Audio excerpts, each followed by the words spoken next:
we're going to show you how to do wraps on Poodle's coat. I got my model on the table. That's Miss Willow. It's been very good for me. First, I want to show the two different wraps that we have. The blue is 12 inches long. The pink is 9. Both are from Color Corded K9.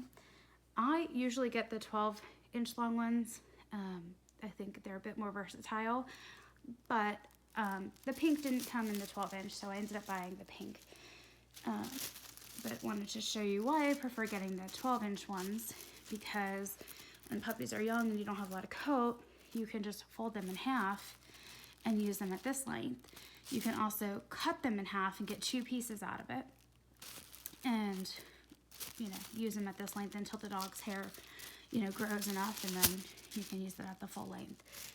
But like I said, they didn't have the color I wanted in the longer ones, so I went ahead and got this. And the 9-inch will work fine until your dog's hair is probably close to about 10 inches, because this is 9 inches, and if you account for the banding, about 10 inches is when it would be too long.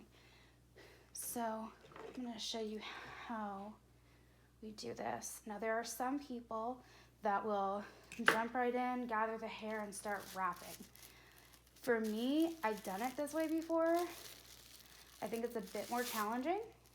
And if you're just starting out, I would say let's go ahead and band that first.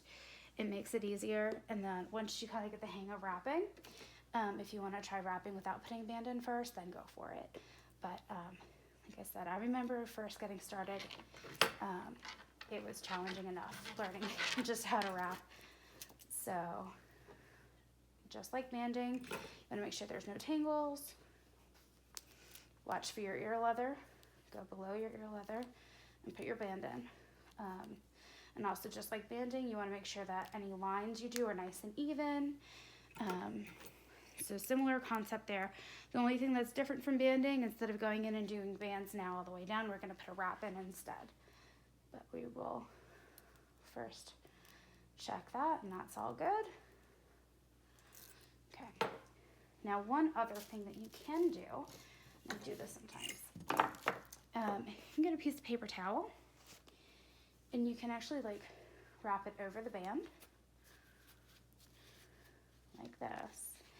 And I find it actually does help prevent the wraps from kind of slipping out.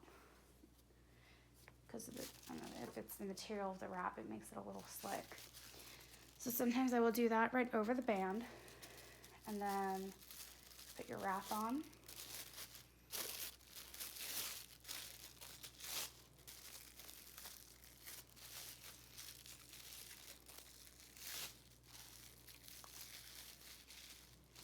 Okay. And then I get my other bands ready. Put a couple there.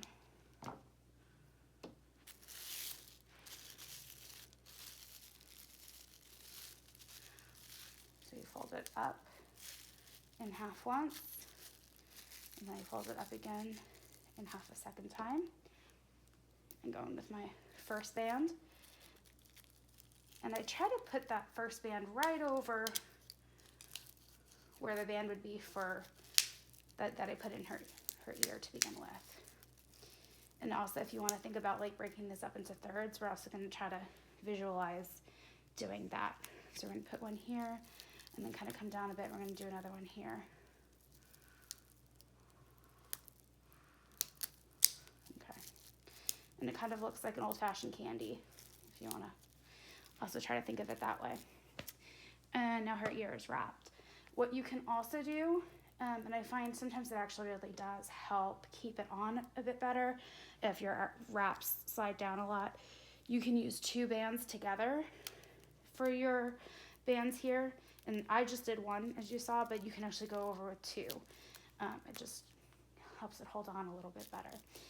And then I always just double check to make sure that this band didn't go above the band I put in her ear, and it didn't, because technically if it did, it could be on the ear leather. The other thing you could do if you want, once your band is all in, if you want to snap this band out here that's directly on her hair, you can. That's up to you. but you can just snap that out if you want to. Sometimes keeping it in could lead to some matting in here, and taking it out might give the ear a little bit more protection against matting.